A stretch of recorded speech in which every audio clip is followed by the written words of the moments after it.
Okay, so here we go. WWE in 2014. This is going to be a recap of the year, sort of a pay-per-view rewind, if you want to say. And this is going to be a tough one. I really had a tough time, I kind of had to force myself to get on here and actually do this and actually sit through a lot of the pay-per-views that I missed. I didn't enjoy the year for the most part. Is it the worst year in WWE history? No, it wasn't it wasn't a bad year. It was a very frustrating year, once again. But there was a lot of good things. There's so much talent on the roster and so many, talented guys on the verge of breaking out. That it's tough to say that this was a bad year because there was a lot of good things that did happen this year, but at the same time there was a lot of there's a lot of problems with the company, as a lot of people would probably agree. But let's start off the video like this. Let's just summarize some of the good stuff that happened in the WWE this year. I thought Daniel Bryan's push to WrestleMania was really interesting to see how the Royal Rumble, how that was a total flop, and then the fans rallied behind Bryan, and then he got his moment at WrestleMania. Bryan had such an amazing start to this year. Every pay-per-view from Royal Rumble to Extreme Rules, he had a somewhat of a WWE caliber type match of the year candidate. So he was off to a great start, but then he got injured, man. So that was that. Brock Lesnar and Paul Heyman as a team. This was Brock's best year since he came back to the WWE. Ending the Undertaker's streak at WrestleMania was huge. It was a huge moment. It got people talking. I thought that was a positive. The match could have been better, but Lesnar going into SummerSlam and even the aftermath of SummerSlam, he was just an animal. He was on fire. I really felt like the WWE started using him correctly, and Paul Heyman was just magic this year. He really helped Lesnar out and really carried a lot of the feuds on the mic. Paul Heyman would actually be my MVP of 2014 within the WWE, just based off of his mic work alone. If I didn't have to pick actual wrestlers, Heyman would be my guy for this year. Also, a lot of the other good stuff. We had the Shield, the Wyatts, and even Evolution. We saw a lot of great, 6-man tag matches, which really delivered on pay-per-view from a match quality standpoint. So that was a positive. Seth Rollins winning the Money in the Bank, getting a nice solid push. I enjoyed Seth Rollins' push. There were some rocky things about it. I don't really think he's that comfortable playing the type of heel that he's playing on TV, but I'll give him credit. I'll talk more about Seth later, but I've enjoyed his push so far, and it's going to get even better because right now I think he's the man, and he deserves to walk out of WrestleMania as the champion. I'm pretty sure that's going to happen. Also, the other positive is potential NXT talent brought it that can come up to the WWE. If you look at the NXT shows and the NXT cards, those are a lot of the matches that a lot of people are interested in, and a lot of people want to see. So we're just waiting to see these. Waiting to see these guys break out and get up to the roster. It gives you a good feeling, so I'll put that on there. But the NXT stuff is frustrating, though, as Bill and Doug, I think it was Doug, pointed out. And I never really thought about this, that they're going to use NXT to compete with Ring of Honor. So you're going to see a lot of these guys just stuck in NXT for these big money shows coming up, even though they should and have proven that they deserve to be on the main roster. But you got guys like Kenta in NXT, trying to groom themselves and adjust to this WWE style, which doesn't look like it's an easy thing to adapt to for a guy like Kenta. So you have that whole thing, but just the talent in NXT right now is just incredible. But the frustrating thing about it is we're all playing the waiting game. How much longer are you going to wait? A lot of these guys are approaching their mid to early 40s. Mid to late 30s. That'd be a better way to phrase it. So you just don't know. It's just very frustrating in that regard. But, there is a lot of great talent in NXT that is in the WWE system. So it's just nice to know that they're there. I guess that could be a positive. But some of the negative things, let's move on to the negative. Raw is just way too long. I've talked about this before, but it's a very depressing show to sit through as a whole. I find myself really changing the channel a lot for a lot of the guys on the roster, and there's over promotion within the WWE. I feel like there's too much promotion with the WWE Network, the WWE app, the sponsors, Michael Cole, constantly getting on and promoting things. The commentary as a whole with Jerry Lawler being watered down, a lot of it just feels really forced and really phony. I think that's a problem. I like Michael Cole. I think Michael Cole works extremely hard. I think he does a tremendous job. But he's no Jim Ross. It's just he has a different role than Jim Ross. But every time you see Michael Cole, for me, it just makes me appreciate how great Jim Ross was. Michael Cole is he's more of a, rather than he can't really call him a wrestling commentator. He's more of like a salesman to me. That's what he is. He's a hype guy. He's a promotional guy. That's what he's become. And to me, he's really the voice of the, obviously he's the voice of the WWE, but to me he's become more of like the face of the WWE, because everything really is centered around him just selling you things. And I think there's been an oversaturation with that. To me, that has kind of hurt the product. I just think they need to pick their spots and when to promote things and when not to, because I just think it became excessive, that it sort of turned people off. On the roster, there's too many guys that just suck and that have overstayed their welcome. It just seems like the guys that suck just never leave the company or never take time off. And guys like Big Show and Kane, both of them had great careers, but I just think at this point they just overstayed their welcome. And I understand their role. Their role is to put over the younger talent. But at this point, I just think they've become ineffective. I think when you got Kane interfering in quality main events like the Elimination Chamber, like Money in the Bank matches, Hell in a Cell matches, Kane's interfered in the biggest matches of the year. You constantly do the thing with Big Show turning face, turning heel, turning face, turning heel. It's just become too much that I just don't think I just think they become ineffective. And other guys on the roster too, just not working. And you got fans just not caring about certain guys as well. You could go up and down the card. I don't even need to know. You guys know who I'm talking about. So for as much talent that there is in the WWE, it just seems like there's just as many guys that don't deserve a spot on the roster. That's just how I see it. I talked about the interference, over pushing certain guys like Bray Wyatt. I feel like Bray Wyatt was way over pushed this year. The problem I have with it is, he got the feud with Bryan, Jericho, Cena, and then the end of the year with a very forced and rushed. I guess rushed would be the best way to phrase it. Feud with Dean Ambrose. I just feel like we got too many Bray Wyatt feuds. I just was unimpressed with his mic skills over time. Over time, you could just feel that Bray Wyatt was cutting the same type of promos over and over again. I think Doug said this in his video, and I completely agree. It just it just feels fake. A lot of his promos just feel fake. His main events haven't delivered. He's an interesting character. He does have talent. He definitely would be a great mid-carder. But as a main eventer, getting matches against Cena, main eventing Hell in a Cell matches, interfering in main event Hell in a Cell matches, he's just not at that type of level yet. And I definitely think his over push definitely hurt the product. And I think during the Jericho feud, you just saw that he just didn't have what guys like Mick Foley said he had. He said he had, Mick Foley. The worst thing that happened to Bray Wyatt was when Foley at the TLC pay-per-view said that, he really put over Bray Wyatt in a big way. He basically said that he was the next big thing or whatever, and, it reminded him of himself. And when you think about that sucks because, nobody's like Foley. Foley is arguably the best that has ever graced the microphone in the WWE as far as selling a pay-per-view and selling a feud. Foley, you could put him up there with the greatest of all time. So to compare Foley to Wyatt, it's just a tough comparison. I think he kind of fell flat on that, and I think that hurt him, those comparisons with Mick Foley. All right, so the other problem is the Authority.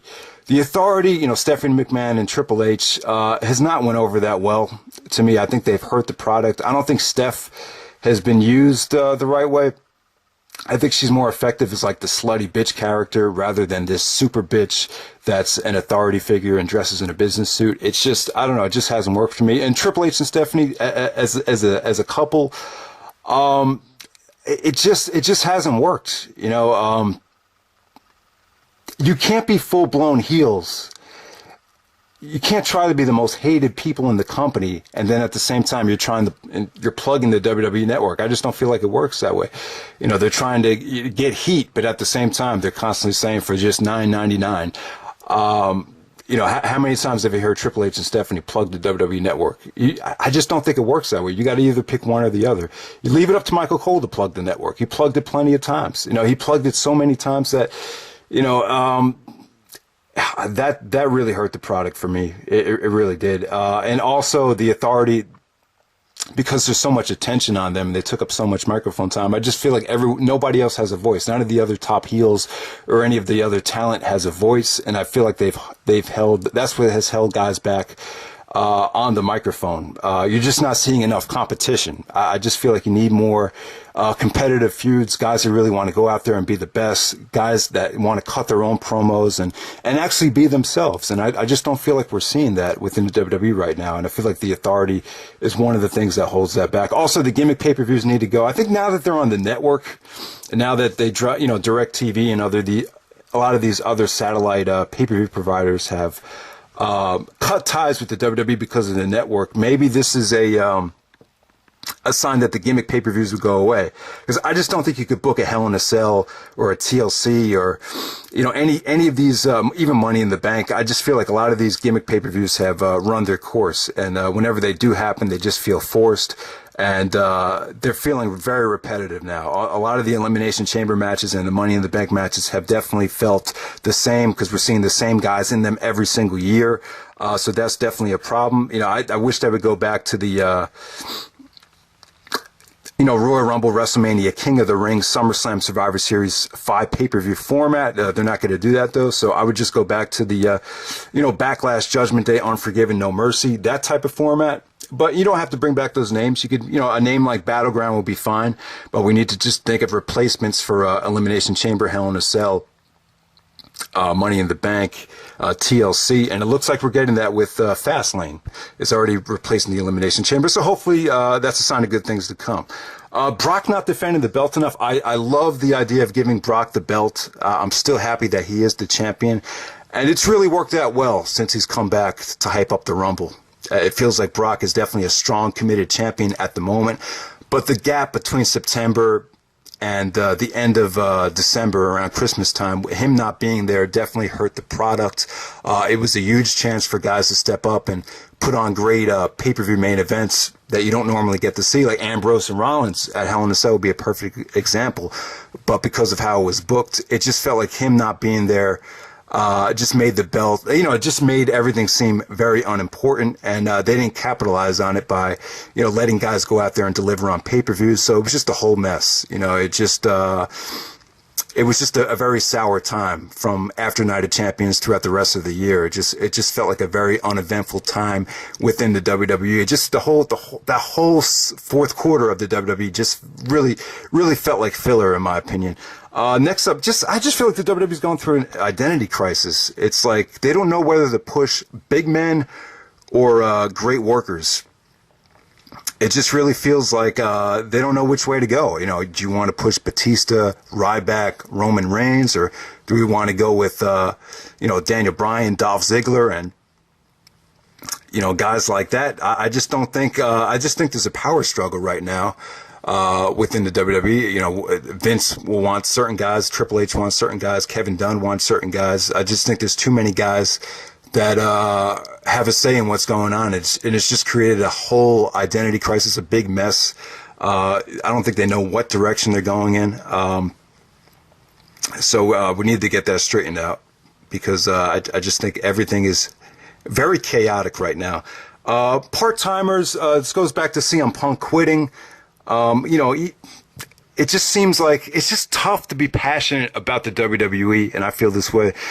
It's tough to be passionate about something when the guys that work there obviously are just not passionate about the job. Even Brock, Brock loves being in the ring.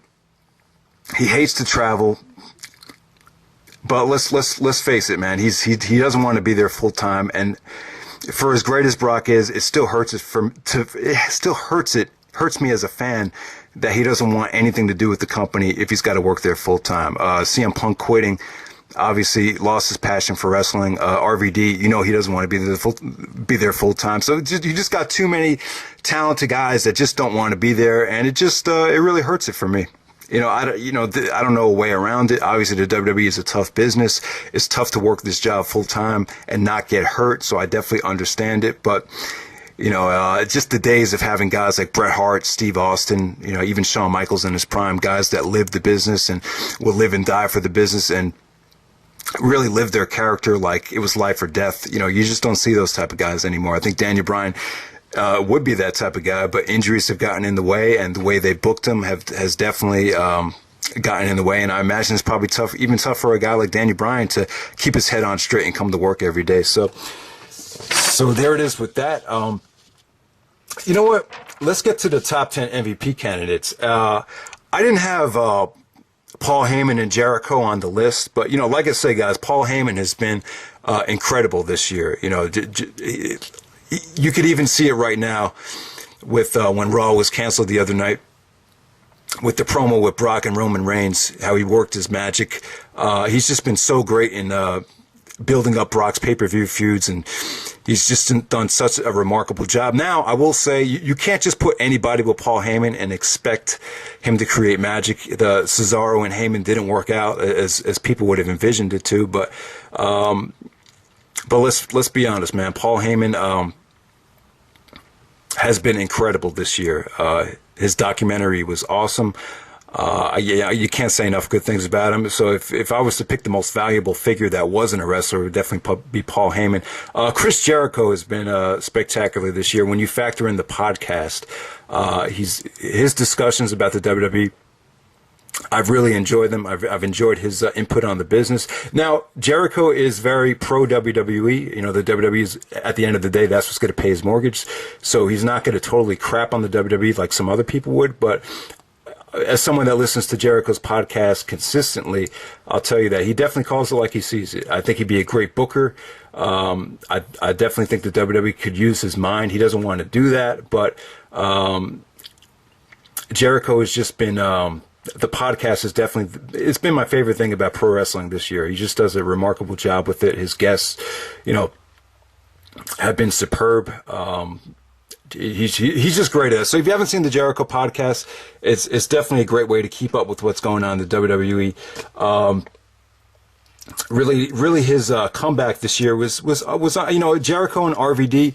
Both of them are getting older. They both turned 44. You could definitely see the age wearing on RVD, and for the first time, Jericho this year. The feud with Wyatt, it was kind of stale. It didn't really connect with me, and I don't think it really connected with people the way they thought it would. I don't really think it did much for Bray Wyatt.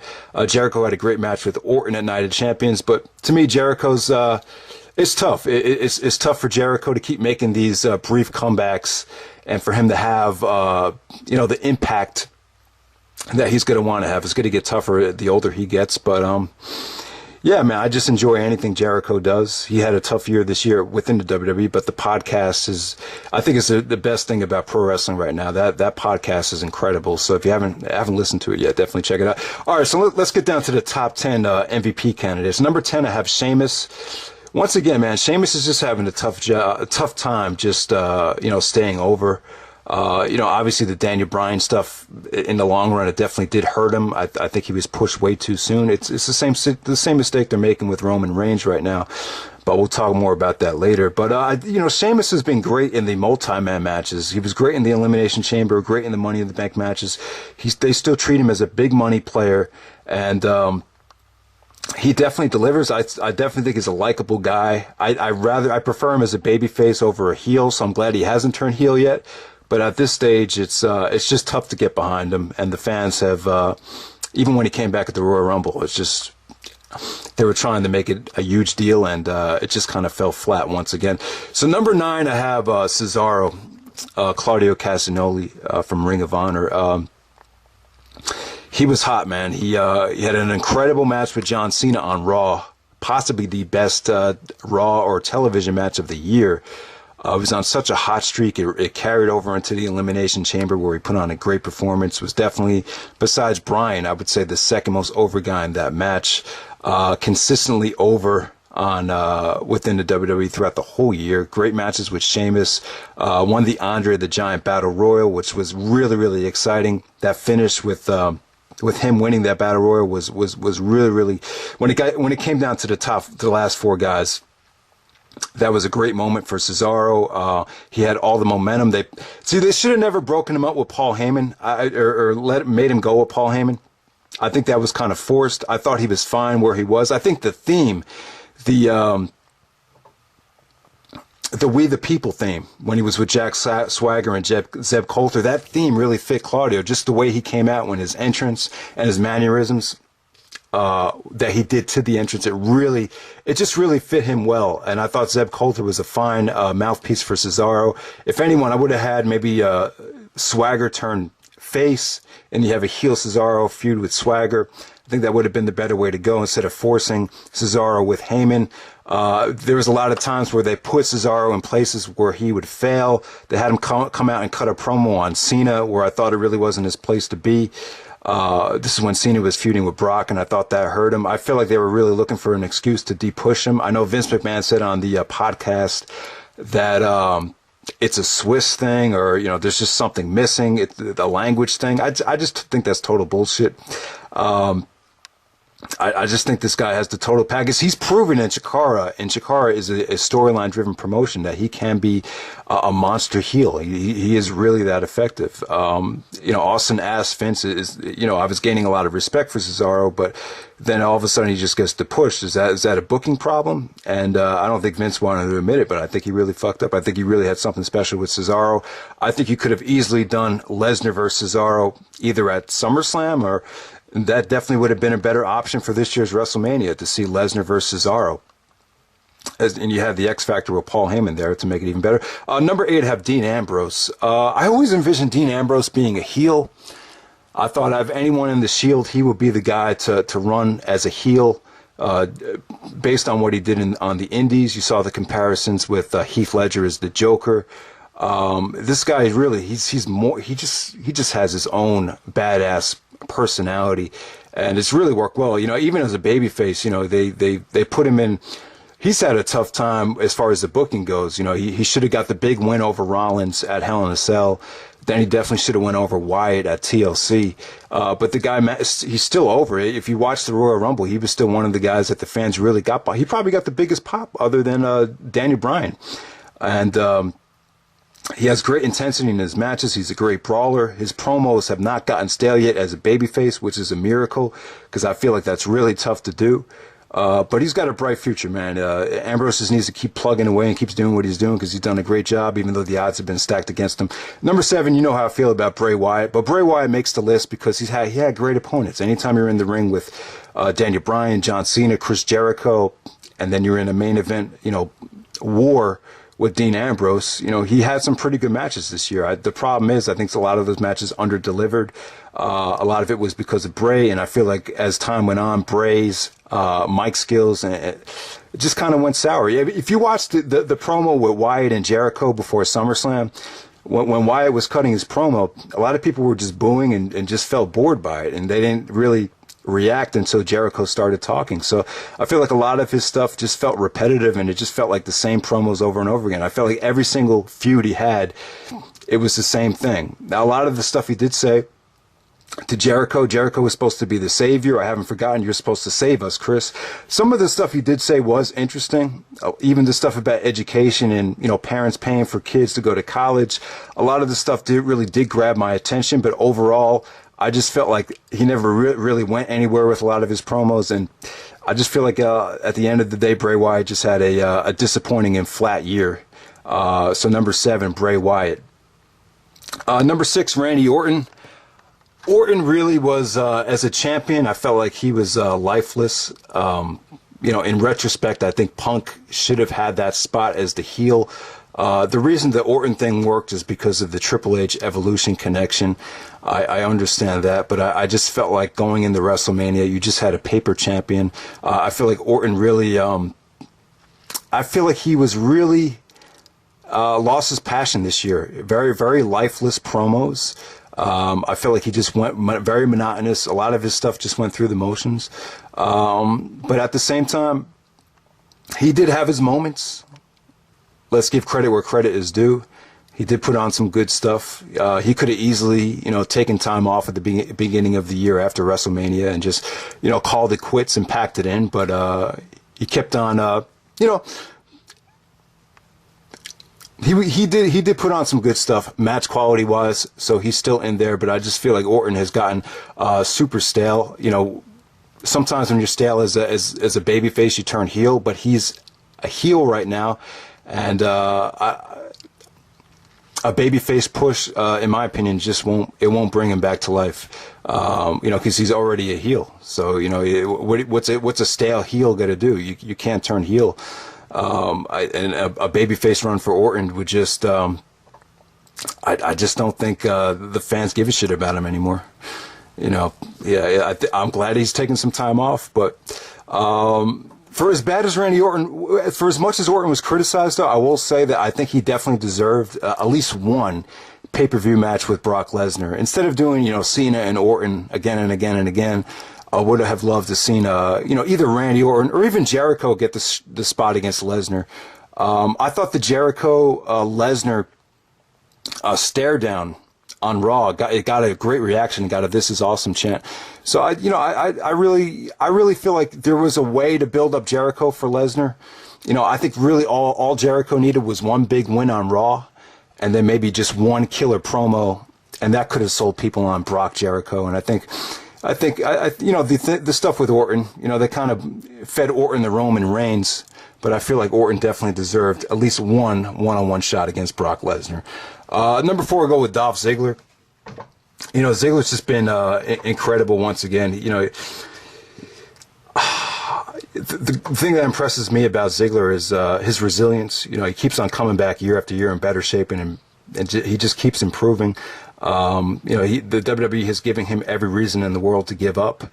But he just keeps plugging away and keeps chipping away. And he was finally rewarded this year with a huge win at Survivor Series, where he defeated Seth Rollins. Him and Seth Rollins tore the house down at the end of Survivor Series. So definitely, a tough year for Ziggler as far as booking goes. But his hard work definitely paid off towards the end of the year. Daniel Bryan at number 3. Obviously, the injury played a big role in him not getting the top spot. But, I think Bryan was on pace to having one of the best years in the history of the business.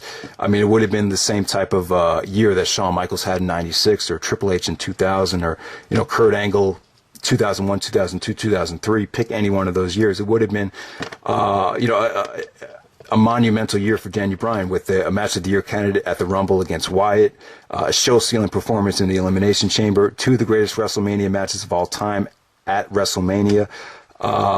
And then you had a killer main event against Kane. Bryan gave Kane the best match of his career in the main event of Extreme Rules, which was extremely difficult to do. And I thought Bryan proved at Extreme Rules that he could be effective as a monster babyface champion and could carry the ball and appeal to both demographics, the women and the kids, and the hardcore wrestling fans. So Daniel Bryan, number 3. Number 2, I'm going to go with Seth Rollins. I had kind of had mixed feelings on Seth Rollins' push, but right now I'm super high on him. I think Rollins is the future of the WWE, and I think he's going to be awesome as a heel champion when he gets that chance.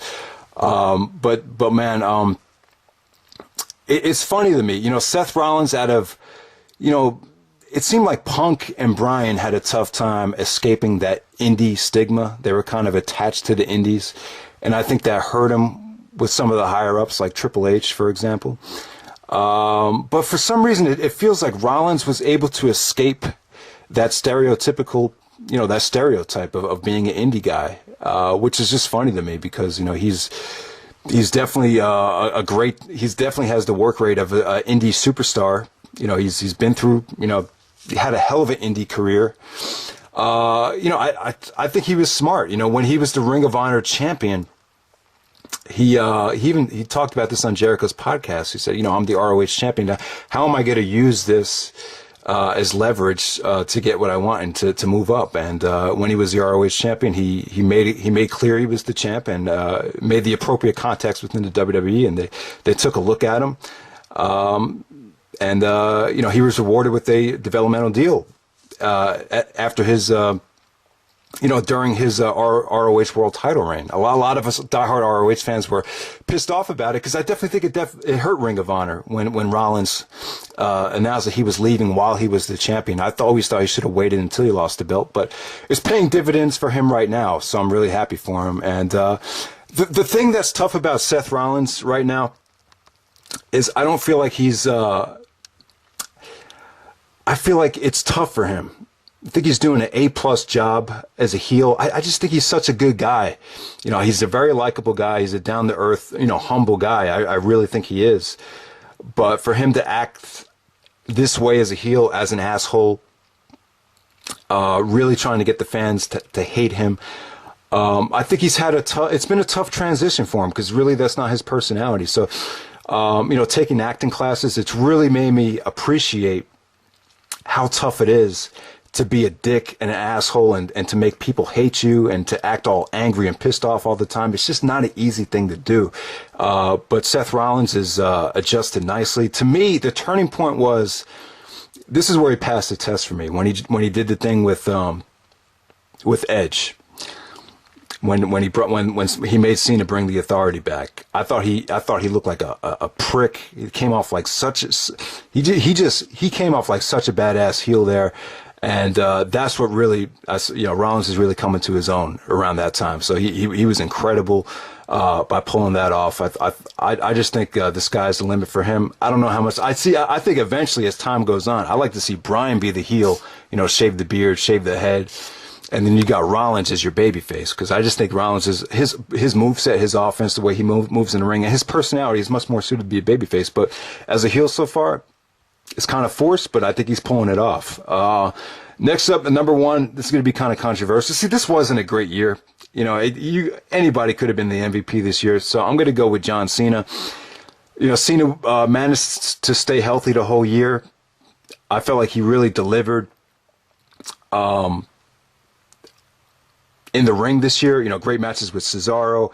Him and Orton redeemed themselves, which is not an easy thing to do, from the Royal Rumble disaster on Raw. Great matches with Rollins on Raw. He delivered in big money, gimmick matches like the Last Man Standing match with Bray Wyatt. It really busted his ass to make Wyatt look good. I thought the matches against Wyatt were pretty damn good considering the talent involved. Cena's been great in multi-man matches like Money in the Bank, Elimination Chamber matches. The Hell in a Cell with Orton, I thought was pretty underrated. The matches against Brock, I thought both of them told great stories, even though, Cena didn't get a lot of offense in the SummerSlam match. I'll still give him credit for being a supporting player, just being there throughout the whole year, never giving up, never stopping. You got guys like CM Punk that have quit the company, but Cena still manages to stay relevant and to, consistently, I would say consistently for the most part deliver. Even though he is stale, he is still getting the job done. I would agree, though, that the John Cena push, it's getting sort of ridiculous now. I don't know how much longer the babyface push is going to last. I just don't like the fact that the merchandise and the amount of revenue that he's bringing in as a babyface is what they're not. It's what's keeping them from pulling the trigger from turning him heel. That's very frustrating for me. The John Cena as a heel has been debated so many times, but it's just at the point right now where the company is suffering and is hurting a lot of other people's careers in the WWE by not turning him heel. So I would just say that, but through and through, I'll give John Cena the MVP in a weak year. It didn't have much competition. Injuries definitely got in the way, and booking definitely got in the way from other people grabbing that top spot, but I think Cena definitely deserves it for this year. So looking back at the Royal Rumble 2014, it's tough to talk about the Royal Rumble now, considering what just happened in the Royal Rumble 2015. And, it sucks, man, to make the same mistake 2 years in a row. Very, very frustrating. But I just want to talk about the road to WrestleMania, and then I'll briefly just touch on the last couple of pay-per-views. But, Batista winning the Rumble, let's think back to last year. Really does not make any sense to me.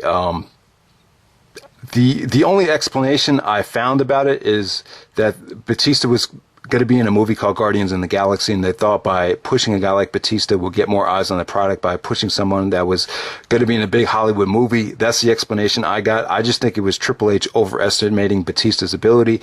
I think Batista's disastrous push this year really proved that Triple H kind of single-handedly made him. I think the WWE really fucked up. I don't think they realized that there was no demand for Batista to really, for a big-time Batista return. Usually when a guy's been out a while, you could definitely gauge and tell just by social media just how bad the fans want to see somebody. So they definitely totally overestimated it. His reaction when he came back should have been an indication that he definitely didn't deserve to win the Royal Rumble.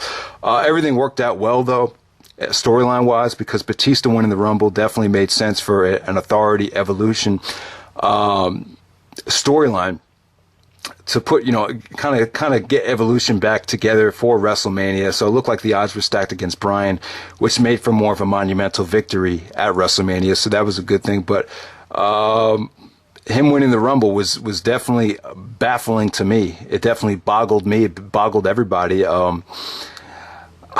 I just don't understand how you could be in a position of power and make that decision. I just think anybody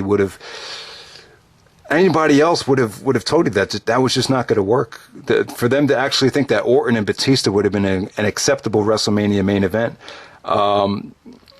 it just brings a lot of things into question. And I even said in my WrestleMania possibilities video that having Batista win the Rumble would send a terrible message to the locker room, and the one guy that had enough money and that was a big enough star left the company, and that would be CM Punk. So I want to give my thoughts on Punk leaving the company. I know a lot of people have asked me to own up and live up to the video when I said Punk was the biggest asshole for leaving the WWE out of Austin, Brock Lesnar, or CM Punk. Who was the biggest? Well, they're all assholes for leaving in their own way, but I just thought Punk, to me, it just put a bad taste in my mouth that he left right before WrestleMania. So as a fan, he kind of took the life out of the WrestleMania card for me. That's why I thought it was kind of a dick move, to be honest with you. And, my thoughts really haven't changed. Listening to Punk's podcast, it was exciting to hear. I did agree with him about a lot of things, but looking back on it, I just felt like a lot of it had to do with money. A lot of it definitely did have to do with his health, which I totally understand. But I feel like there was a lot of bitterness about money, and that really put a bad taste in my mouth. But honestly, it's hard to argue with Punk's position after what we just saw at the Rumble, not just last year, but this year as well. There's definitely something wrong within the WWE. I don't know if it's Vince McMahon, Triple H, there's a power struggle there. But I would just say this. It seemed like Vince always got the Royal Rumble winner right before Triple H got promoted.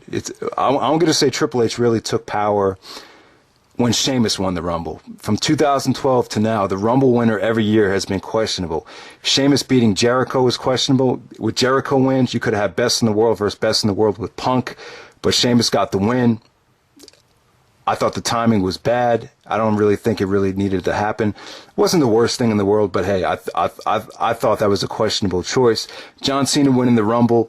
Obviously, you had the politics with The Rock involved, but still, there was really no rhyme or reason for John Cena to win any Royal Rumble if you're trying to, push new guys. Also, 2014, Batista winning, and now 2015, Roman Reigns winning. It just feels like there's a lot of politics involved right there. Maybe Vince is just listening to the wrong people. Roman Reigns winning the Royal Rumble.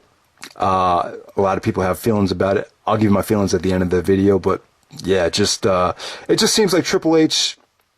It seems like it's Triple H to me. That's just how it feels like. I mean, the way the Rumble was booked, you would think it's a Vince McMahon problem because you got Big Show and Kane ending the Rumble match, but I don't know, man. It just seems like there's too many guys backstage that have too many different opinions, and it's creating chaos within the WWE. So move on to the Elimination Chamber. I thought Elimination Chamber was excellent. You had 2 Match of the Year candidates on that show. WrestleMania was a good WrestleMania because of the Daniel Bryan moment. Extreme Rules was solid. It was a great test for Daniel Bryan to pass. Evolution versus The Shield was pretty awesome. Payback, yeah, Bray Wyatt versus John Cena was delivered. Another Evolution versus Shield match. Okay, pay-per-view. Money in the Bank. Money in the Bank to me is getting stale. I thought the championship match felt ultra stale. it just felt like we've seen this before. John Cena winning the belt in a Money in the Bank match. It just had a lifeless feel to it. Even the Seth Rollins match, which was good, but I just feel like the whole Money in the Bank concept is just getting old right now. I just think the company would be better if they just got away with it. Battleground was the definition of a filler pay-per-view. It's just tough to create a great pay-per-view before SummerSlam. You had a Fatal 4-Way, which definitely reeked of filler. I thought SummerSlam was a great show. Not one of the best SummerSlams, like Triple H said, but I still thought from top to bottom that the WWE gave us a pretty awesome and memorable SummerSlam. Night of Champions was a decent follow-up. I felt it was a strong card. You had great supporting matches like Sheamus and Cesaro and Orton and Jericho, and then you had a rematch that people wanted to see between Cena and Brock Lesnar. And looking back on it, that was a great way to set up their Royal Rumble match. Hell in a Cell was disappointing because of the Bray Wyatt interference. I just think 2 Hell in a Cell matches on the same pay-per-view is a waste. There was no reason for Cena and Orton to be a Hell in a Cell match. I would have gave the spot to 2 other guys. But Ambrose and Rollins, what looked like a killer, could have been a killer main event. I think that really put a bad taste in people's mouths to see Bray Wyatt interfere in that match. Survivor Series was lacking in depth on the undercard, but they made up for it with a great Survivor Series main event. Sting's return definitely brought a lot of life to the company. I'm excited to see Sting in the WWE. I just think he has unfinished business, and there's a lot of guys you want to see him go against. Ziggler and Rollins tore the house down in Survivor Series, and then we had tables, ladders, chairs, and stairs, which was one of the worst shows of the year. The main event really proved that Bray Wyatt does not deliver in big-time matches. Rollins and Cena was kind of a clusterfuck. There was too many matches on this show, like Ryback and Kane, which definitely did not deserve to be on pay-per-view. So overall, we had an underwhelming year on pay-per-view. The only good pay-per-views being Elimination Chamber, WrestleMania, Extreme Rules, SummerSlam, and that's pretty much it. The rest were either okay or average.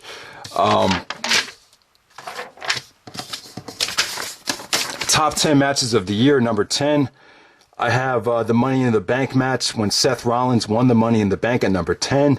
Number 9, I have Team Cena versus Team Authority from Survivor Series. At number 8, I have Daniel Bryan versus Randy Orton versus Batista from WrestleMania. Number 7, I have John Cena versus Bray Wyatt from Payback, Last Man Standing match. This was not the best Last Man Standing match of all time. Jericho even said that he thought this was better than his Last Man Standing match with Triple H. I highly disagree with that, but at the same time, I'll give Bray Wyatt credit. I thought this was the best match he had all year, or one of the best. And John Cena, he always delivers in Last Man Standing matches, so let's give credit where credit's due. Number 6, The Shield and the Wyatts and Elimination Chamber just had a war. I thought that should have been saved for WrestleMania, but it is what it is. Number 5, we have Evolution and The Shield from Extreme Rules. That was refreshing to see. The Shield going over Evolution was a feel-good moment. Number 4, we have Bray Wyatt versus Daniel Bryan. One of the best matches of the year to open up the Royal Rumble. Number 3, Triple H and Daniel Bryan. See, most people are going to have Triple H and Daniel Bryan as the WWE match of the year. For me, the match is kind of a little bit weaker with time. Nothing really bad to say about the match. I just felt like maybe Bryan was holding back a little bit to save his energy in the main event. I know True Slayer talked about that, and I would kind of agree with him. I thought Triple H looked great here. I also thought they told a great story. I thought the ending was definitely a feel-good moment. The match definitely had you sympathizing with Bryan for the main event. But I don't know. It's just, if this was the WWE match of the year, I just feel like it's a weak match of the year. I wouldn't put it over Bret Hart and Owen Hart as the greatest WrestleMania opener of all time, but it was still cool to see. I just wish it had. I just wish Daniel Bryan was in a one-on-one match in WrestleMania against a better opponent that could have had a better build-up. But even Triple H versus Daniel Bryan for the title in the main event would have been the better option. I just think with the problem with the triple threat match was Orton just felt like he was just there. Batista felt like he was just there. There was no tension and animosity between any of those guys. All the focus is on Triple H and Bryan, and it just sucks that wasn't the main event. So Number 2, WWE title, Elimination Chamber. This Elimination Chamber was awesome. The Elimination Chambers have gotten stale over the years. You got the same guys in them over and over again, but I thought this one, everyone was made to look strong, from Sheamus to Christian, who I legitimately thought could win the belt because they made him look that strong. Christian ended his career with a bang if this was his last match because he looked great. Cesaro was a monster here. Some of the double teams and moves that he pulled off were incredible. Cena and Orton, they were kind of, stale throughout the match, but the fans were really into Bryan and Cesaro. Bryan had a show-stealing performance here. He looked incredible. The ending sequence with Bryan and Orton really made Bryan look strong heading into WrestleMania. So I thought this was a great Elimination Chamber that I really felt like Bryan definitely was going to win the title back here. A lot of people thought he would because of how bad they fucked up at the Rumble, but still, one of the best Elimination Chambers. I almost had this in my match of the year. And then my match of the year, some people might be surprised by it because, let's face it, some people thought it was a squash. It did get a few boring chants, but I thought it was refreshing. I thought this was something different. I think the typical WWE main event of having guys like Cena and The Rock go out there and do a million near falls have definitely, that stereotype has definitely hurt a lot of pay-per-view main events, but this is definitely a breath of fresh air. It was definitely a great way to follow up on Brock ending the streak with a match like this. It was just the atmosphere and the intensity and just Lesnar's charisma. Lesnar really, a lot of times I feel like Lesnar comes off kind of stiff and kind of nervous in a lot of the situations on Raw, but here it felt like he was definitely in his comfort zone here, man. He, German suplexed the shit out of Cena, 16 German suplexes. I thought the match had people talking. It was a match to see. Star rating wise, it's kind of tough to rate a match like this, but I thought Cena's offense was underrated. He got a lot more offense in there than people gave him credit for. Whenever he did hit Lesnar with a boom and a bang, it felt like a huge deal.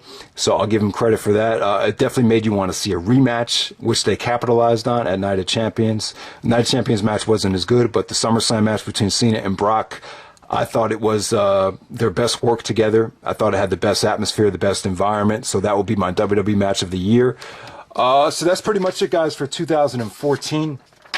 There's a lot of debate about the Royal Rumble from this year. I should probably save it for another video because I'm kind of burned out right now. But them going with Roman Reigns, it just, listen to the Jericho Dave Meltzer podcast. They pretty much touched on everything I wanted to touch on, but there's definitely problems right now. It's very outdated of how they booked that Rumble. Eliminating all the baby faces. Everyone that was over was eliminated very disrespectfully, I would say, very insultingly. Having Big Show and Kane gang up on Roman Reigns made it look way too predictable. I think that type of booking is just very passé.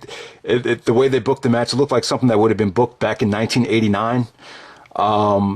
Definitely one of the worst Royal Rumbles of all time. I feel like Vince McMahon usually got the Rumble winners right before Triple H and some of these other higher ups got involved. Bret Hart winning in 1994 would be a perfect example of that. I think Vince was smart enough to realize Luger's not cutting it, so let's have Bret win the Rumble. So I don't know. I don't know what's going on right now. Roman Reigns, to me, a lot of things are hurting him. Him being associated with The Rock makes it look like there's obvious politics there. They actually crowned him Superstar of the Year, and let's face it, he didn't deserve that. He didn't even make my top 10 MVP candidates. I just don't think he was anywhere near Superstar of the Year. He didn't do enough to justify that position. Whenever he's been given the ball to cut a promo, they've been seriously lackluster. Performances in the ring have been lackluster. Him, ever since he's cut away from the Shield, you could definitely tell he's been exposed. What else? I mean, the whole CM Punk story with Punk talking about how the higher-ups were constantly telling him, you got to make sure Roman looks strong. And let's face it, man, the guy has a great look. He probably has a better look than The Rock. He's got that movie star, superhero look to him. But the bottom line is he's the least polished member of the Shield out of all three of them. He's definitely the weakest. And, you've heard backstage rumors about how they were going to go with Roman Reigns and Lesnar, dating back to last summer. And the fact that they're going with it just made it seem very, very predictable. I did the whole thing with eliminating all the baby faces definitely took the life out of the match. I think he would have earned more people's respect if it came down to, him, Bryan, Ziggler, Ambrose. If you had all the fan favorites at the end like that, it would have came off much better. I just think the whole thing, you see, this is the problem with The Rock sometimes. Sometimes bringing back The Rock hurts the company, because if they probably wouldn't have booked it that way if they didn't want The Rock to come back and help Roman Reigns. So when you have Big Show and Kane out, and the whole execution of the finish was terrible. It just, they didn't pop when he eliminated Big Show and Kane. They didn't pop when he won. It was just a disaster. I mean, what can you say? I mean, it's not that Roman Reigns is that bad, but like Truth Slayer and so many other guys have said, it feels very, very forced. It looks like he's being put in a position where he's going to fail.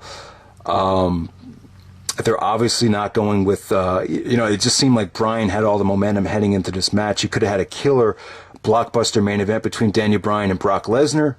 It just doesn't make sense to me. The only rationale behind that is maybe they don't want to put Bryan in the ring with Lesnar because of Bryan's neck problems. When Kurt Angle had some neck issues, they put him in the ring with Lesnar, and it pretty much ended his WWE career, if you look at it in retrospect. So maybe that's the thought. I don't understand, because Bryan and Lesnar would have made for a monumental WrestleMania main event. The thing that sucks now is that if Lesnar goes out like this, that would just fucking be terrible. For him to put over Roman Reigns as the last guy that he puts over, it's just not going to work. I see Rollins walking out of WrestleMania with the title. Hopefully Lesnar resigns at least until SummerSlam to face Daniel Bryan. I don't like the idea of them doing Roman Reigns versus Lesnar, with Lesnar turning face and Heyman aligning himself with Reigns. I don't think that makes any sense at all. They've done that before. When Heyman left Lesnar in 2002, 2003, it definitely hurt him in the long run. So I don't want to see that happen. I think people will shit on Brock if he turns face, and we'll get WrestleMania 20 all over again. So you definitely don't want to see that. But yeah, man, things are a mess right now. There's really no way out of it. I definitely don't want to see them just put Bryan in the matches and make it a three-way. They could rectify it if they give Bryan a great opponent, like Bryan versus Ziggler, Bryan versus Rollins. But fuck it, man. Right now, WrestleMania, this looks like it's going to be the card right now. Brock Lesnar, Roman Reigns for the WWE title, Triple H versus Sting, Randy Orton and Seth Rollins. I'm hearing Daniel Bryan versus Sheamus. Hopefully we'll get Daniel Bryan versus Ziggler, and they don't stick Ziggler in some bullshit, battle royal. Undertaker versus Bray Wyatt, which totally sucks to me. Thank God this is not for the to break the streak, because really nobody would give a fuck if that was the case. So I don't know, guys. I'm really down on the WWE right now. The good thing is there was a blizzard on Monday night, and I felt like the blizzard definitely help things out, especially with Roman Reigns, because Paul Heyman was great in that promo with Lesnar and Reigns. He really, took the bull by the horns and really stepped up to the plate. And he's going to have to deliver some of the best work of his career to make this whole Lesnar and Roman Reigns thing work, because right now it's tough. And I'm hearing that The Rock was incredibly disappointed with how things went. I imagine from a booking standpoint, just the way the whole Rumble was booked. I don't know. Because if they didn't book it that way, it wouldn't have made sense for The Rock to come out. So I don't know. I don't know why The Rock is exactly upset, but that's what I'm hearing from Meltzer. So that's pretty much it, guys. It was tough to get through this video, but hopefully it came out okay. WWE 2008 PPV Rewind. That's definitely on the way. So hope WrestleMania is not too much of a disaster. So hope you enjoyed the video, and take care. All right, thanks.